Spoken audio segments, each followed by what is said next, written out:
Mr. Topsy-Turvy by Roger Hargreaves. Mr. Topsy-Turvy was a funny sort of fellow. Everything about him was either upside down or inside out, back to front, topsy-turvy in fact. It was all very extraordinary. To give you some idea of how topsy-turvy Mr. Topsy-Turvy was, you'd ought to see his house. The front door is upside down to start with, and the curtains hang upside down at the windows. And just look at that chimney pot. All very extraordinary. Inside is the same. Just look at that clock standing on top of Mr. Topsy-Turvy's mantelpiece. Isn't that the topsy-turviest clock that you ever seen? And just look at the way Mr. Topsy-Turvy reads a book. Not only does he read it upside down, but he starts reading it at the back page. And just look at where Mr. Topsy-Turvy puts the stamp when he wants to send a letter to somebody. Have you ever seen anything like it? Now, this story is all about the time when Mr. Topsy-Turvy came to the town where you and I live. Nobody was quite sure how Mr. Topsy-Turvy got there, or where he came from. But he did arrive because somebody saw him getting off the train. The trouble was, he did it in a topsy-turvy way, and got out of the wrong side and fell onto the railway line. Which really isn't all that surprising, is it? When he picked himself up and managed to find his way out of the station, Mr. Topsy-Turvy went to find a hotel to find a room to spend the night. The hotel manager tried not to smile when he saw Mr. Topsy-Turvy walking to his hotel carrying his suitcase upside down and with his topsy-turvy head on his head. "Good afternoon, sir," he said. "Can I help you?" Now, something you didn't know about Mr. Topsy-Turvy is the way he speaks.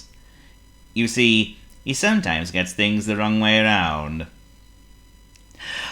"Afternoon, good," said Mr. Topsy-Turvy to the hotel manager. I'd room alike." Manager scratched his head.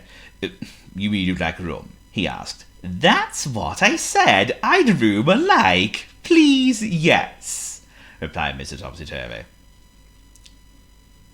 Eventually, the hotel manager managed to work out what Mr. Topsy-Turvy was talking about, and he was taking up the lift to a bedroom.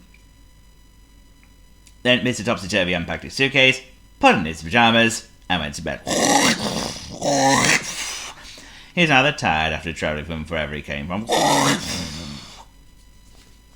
The following day, Mr. Topsy-Turvy went round the town.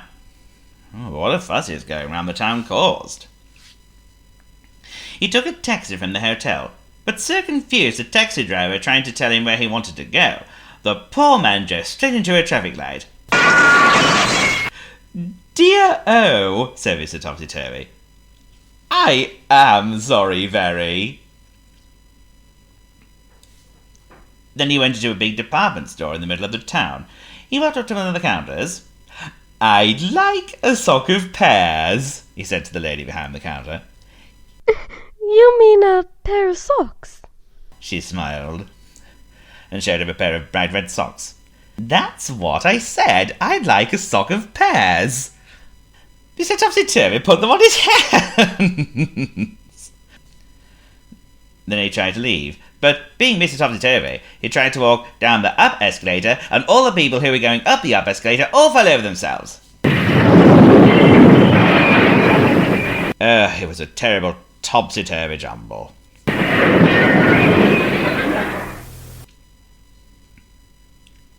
That day, Mr. Topsy-Turvy did all sorts of topsy-turvy things.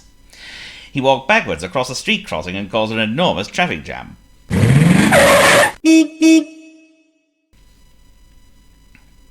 He went into a library and put all the books upside down on the shelves and made everybody extremely cross.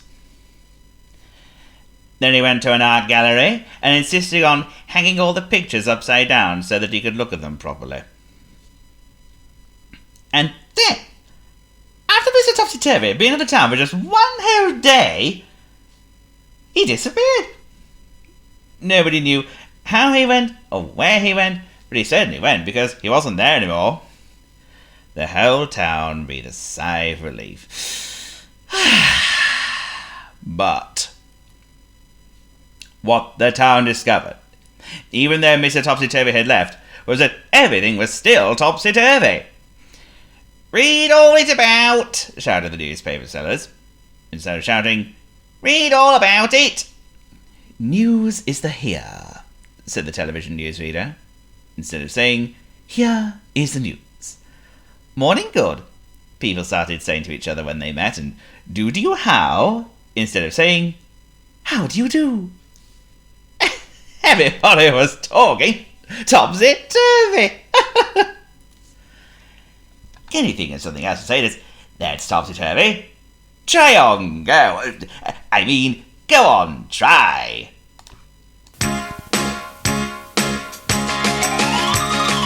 Everything is strange in Topsy-Turvy land. The movies never change in Topsy-Turvy land. The houses all have curtains hung upside down. The doors are open backwards when you come around. Topsy-turvy upside down. Square is round and flat is down. Dogs meow and cats do growl. Moo and sheep and cows that bleat. Tigers bark and fish swim upside down.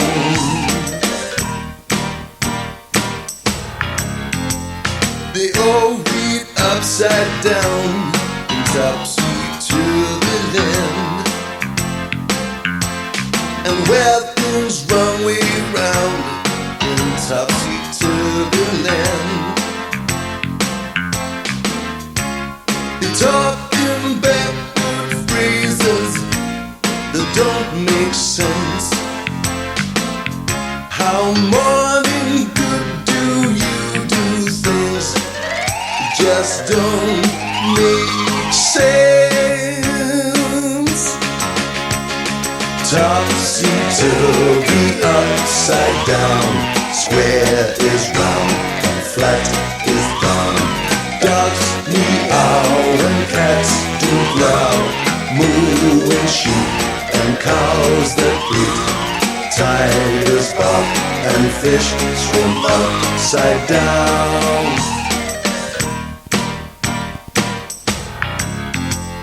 They hang things the wrong way round in Topsy-Turvy land. The birds just walk around in Topsy-Turvy land.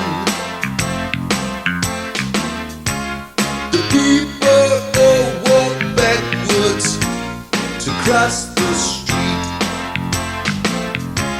The music all seems backwards down where Topsies meet. Topsy-turvy upside down. Square is round, flat is down. Dogs meow and cats do growl. Moo and sheep and cows that eat. Tigers bark and fish swim upside down. Topsy-turvy upside down. Square is